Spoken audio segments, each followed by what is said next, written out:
You need to get some sleep, Bert. It's pretty much all I've heard since the insomnia began. Alongside the questions. Is everything alright at home? How's the job? Are you eating enough? Having suffered on and off with it my entire life, this particularly bad bout started just over 3 months ago. I'd coped at first, because it wasn't so bad lying awake until 2 in the morning. But as the weeks slipped by, 2 a.m. became 3, and 3 crept to 4. Now I hardly sleep at all. If I tell someone that, they won't get it, because they don't know how it feels to be the mating point of sleep and wake, birthing a new me. I work in picking and packing in a warehouse on the east side of town. It's half a mile from the sea, and I often escape to the coast path on my lunch break to eat the sandwiches Danny packed me. I find myself on the same bench as I always do, watching the turbines turning in the chilly breeze, desperate to recollect what I've done today. With this little sleep, the days blur together, moments drift by unseen, and people become shadows. I leave work at 2 p.m, cycling country lanes in the pouring rain. Home, I shower, grab a slice of toast, and take the dog for a walk. Danny and I bought Dexter 3 years ago. He's a boxer and quite boisterous, but he's a good boy. Back home again, I towel us off, slip on a change of clothes, then sit in front of the TV. 20 minutes must have gone by before I realise I forgot to turn it on. With a sigh, I get to my feet, then shuffle over to the controller on the mantelpiece. After flicking the TV on, I head back to the sofa and sink into the leather, too exhausted to understand the game show playing in the background. I'm not sure if I doze, but time goes quickly. One moment it's just me and Dexter. Then Danny walks through the door, shaking the rain out of her umbrella. You look terrible, she says, brushing a lock of brown hair behind her ear. It's nice to see you too, I chuckle. No, seriously, Bert, you need to see a doctor. I know. It's not, I know, it's, I'm ringing them now. I feel the strain pulling at the corners of my eyes as she widens hers and chucks me her mobile. Yours probably isn't charged, she grunts, pulling off her coat, hanging it up and striding past. My hands shake as I look down at her phone, afraid if I ring, the doctor won't be able to help, that I'll open a can of worms I'm not ready to spill. I watch Dexter follow her into the kitchen for his dinner, hearing her flick the kettle, fill his bowl, then open the fridge and unwrap a Kit Kat. I press her mobile against my temples, wishing for an excuse. I don't hear the phone ringing, she calls from the kitchen. With a sigh, I find the number for the local GP and call, and put on hold for about 10 minutes before the line connects. Rosewood Surgery, groans the receptionist. Hi. I'd like to book an appointment with the doctor, please.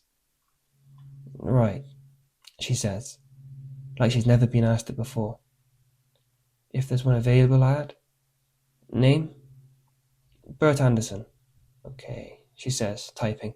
Can I ask what it's about? Sleep. Too much? Too little? Disturbed sleep? What? No sleep. No sleep, she mutters, typing some more. I've been sleeping, I press, but not till the early hours, and I get up at 6 for work, so I'm only getting 2 hours or so a night. And that's been going on for how long? 3 weeks? I can get you an appointment in a week. Danny walks in, shaking her head, mouthing, earlier. Having forgotten she has ears like a hawk, I manage. Is there any chance of getting an appointment before then? I'm sorry, Mr. Anderson. There isn't. I look up at Danny and shake my head, secretly thankful. still terrified of the truth. Okay. Thank you for your help. A week is fine. Dr. Rogers will see you next Tuesday at 6 o'clock, if that's all right. Perfect. Thank you. Bye. That's far too long, Danny says flatly. It's better than nothing. Maybe, she sighs. We head to bed at 10 o'clock. Having used to lay under the sheets and watch TV, Danny's convinced it's not helping me sleep. Now I take calms, meditate for 15 minutes, then read my book. She waits up with me for as long as she can, but her eyes soon droop and she slips deeper into her pillows as her breath becomes heavier. I lay back, staring at the dark ceiling, thinking. Time stretches. Time shrinks. Shadows twist across the ceiling with each passing car. I roll over, pick up my phone, then squint against the 4:40 a.m. glare. Blacking it, I lay back, peeling back the shadowy layers of my subconscious, desperate to unearth the root cause. Can't get to sleep, comes a familiar voice. I sit bolt upright, seeing myself staring at me from the armchair in the far corner. I begin. You, he says, slipping forward into the moonlight. Why can't I sleep? He smiles and gets to his feet, casting a long shadow over me. I don't take my eyes off him as I pat the bed for Danny, finding her no longer a bundle in the sheets beside me. I can't concentrate at work the following morning. I try to pack, but I pick the wrong things in packing correctly. I've been called a prick twice, have spent 30 minutes with my eyes closed in the toilet, and even found myself staring at a wall for God knows how long. The endless shelves of cardboard boxes climb and stretch forever. The warehouse is my labyrinth, and a fear that other me waits around every corner. I make it to the bench that overlooks the sea at lunch. I should be hungry, but I don't touch the sandwiches Danny made for me. I just watch the turbines turning in the biting wind. So this is where you sneak off to. I peer away from the ocean and hold back a groan as Todd, my colleague, sits next to me. It's better than the break room, he adds, kicking out his work boots and pushing his hands in his hoodie pockets. Did Ron send you, I ask. To find you, he scoffs, running a hand over his bald head. I smile absently, having had enough of our boss, fed up with this job, sick of getting no sleep. Your work's getting worse, Todd says. Is that why you followed me, I say, wishing he'd go away. I didn't follow you, he says, going red. How'd you find me then? Todd shakes his head and sighs. I'm just giving you a heads up. Cheers, I grunt. Look, Todd takes a breath. You're a good guy, but you need some sleep. I don't remember the end of my shift. I don't remember cycling home. I remember feeding the dog and leaving for our walk, but I have no idea how far we went and what happened between then and dinner. Danny made a roast, but I couldn't eat it. We watch a movie in the living room, then go to bed at 10. I take calms, meditate and read, and still, Danny falls asleep before me. Last night's nightmare spins round my head, and I can't take my eyes off the armchair, afraid my other is there, watching. At 5:20 a.m, a distant ticking gets closer, louder, so I reach for Danny, finding only empty sheets and a new, awful cold. The ticking becomes so loud, so close, I slam both palms against my ears, screaming as the floor gives way beneath me, plummeting me into the unknown. The legs of my bed hit a hard floor, and the ticking ceases. I see nothing until the floating green flame ignites above, unveiling stone walls, ceiling, and an oak grandfather clock jammed on 5:26. The other me is perched atop the clock, smaller than a child, dangling both legs over its ornate face. He pushes his hands inside his wet mouth, grabs his upper and lower jaws, then yanks them apart. A great and terrible cracking erupts as the bulbous head of a gnarled creature emerges from the depths of his flopping cadaver. "What are you?" I manage, surprised any words came out. Lipless, with only a strange yellow eye covering most of its ruined face, the creature replies, "You. Me? What do you mean, me?"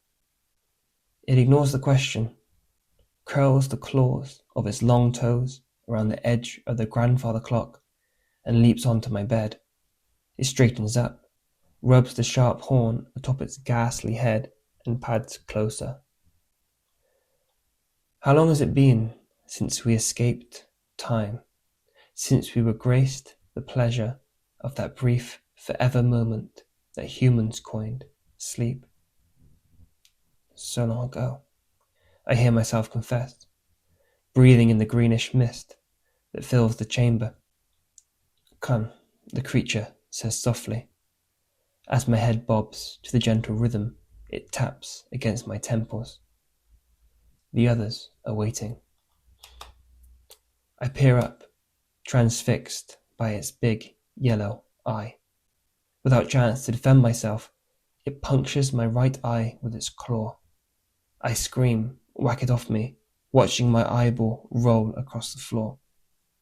I try to curse, but only wails escape, desperate to kick, throttle, too. Wet pours down my cheek, and I realize I'm no longer in the chamber. I'm standing in my bedroom. "Bert?" Danny mumbles groggily. I sigh, relieved that I fell asleep, that it was just a nightmare, that I escaped for that brief forever moment. I start to smile as she flicks on the bedside lamp. "Your eye," she screams. "What happened to your eye?" Agony returns. I feel blood pouring over my cheek, and I push my fingers into the gooey hole as the creature materializes on the headboard behind her, staring at me through its horrible single eye. "Bert!" she cries, unaware. I point at the creature as I stumble for the door, trying to speak, but nothing comes out. "Stop, Bert. Let me call an ambulance. Let me." Brand me a coward, a traitor. I run. Down the hall and out the front door, barefoot in only boxers, sprinting against the rising 6 o'clock sun. I throw my head over my shoulders, seeing the creature leap over cars, bound across walls, behind windows, and down alleyways, getting closer, closer.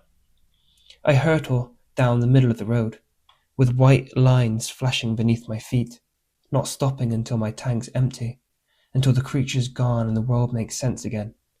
Police sirens howl ahead and behind me. I search for an exit, but I'm blocked in by terraced townhouses either side of me. I'm tackled to the ground. I'm sure it's the creature, but I see high-vis jackets and blue flashing lights. Officers swarm.